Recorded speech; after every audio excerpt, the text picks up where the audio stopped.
যে দিন এবং রাত 24 ঘন্টার ভিতরে কোরআনে কারীমের এই শেষ তিনটা সূরা, সূরা ইখলাস, সূরা ফালাক, সূরা নাস,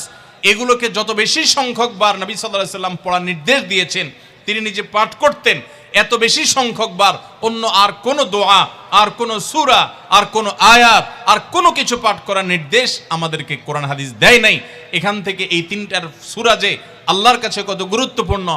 3 জায়গায় তিনি 3 সময় এই সূরাগুলো পাঠ করতেন।